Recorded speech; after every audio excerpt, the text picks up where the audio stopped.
தை மாதத்தில் பூச நட்சத்திரமும் பௌர்ணமியும் இணைந்து வரும் சிறப்பான நாள்தான் தைப்பூசம்.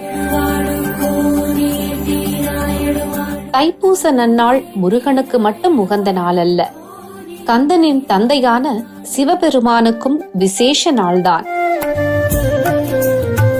அண்டத்தின் அசைவை காட்டுவது ஆனந்த நடனம்.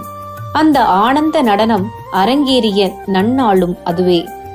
பதஞ்சலி, வியாக்கிரபாதர், ஜெய்மினி உள்ளிட்ட முனிவர்கள் கடும் தவமிருந்து சிவபெருமானை வழிபட களிப்புற்ற சிவபெருமான் ஆனந்த நடனமாடி தில்லையில் காட்சியளிக்கிறார்.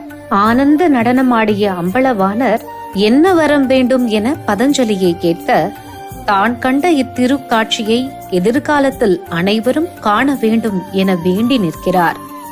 வேண்டுவோருக்கு வேண்டியவற்றை அள்ளி அருளும் எம்பெருமானோ அவ்வாறே அருள் பாலிக்கிறார். நடராஜரின் திருநடனம் இன்றும் என்றும் நடக்கிறது. இதனை குறிக்கும் வகையிலேயே ஆண்டுதோறும் சிதம்பரத்தில் தீர்த்தவாரி நிகழ்வும் நடைபெறுகிறது.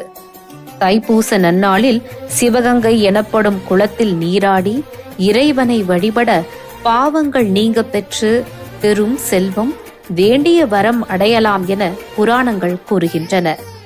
அத்தகைய தைப்பூச நன்னாளில் தில்லை அம்பலவாணரை வழிபட்டு பெரும் பேறு அடைவோமாக.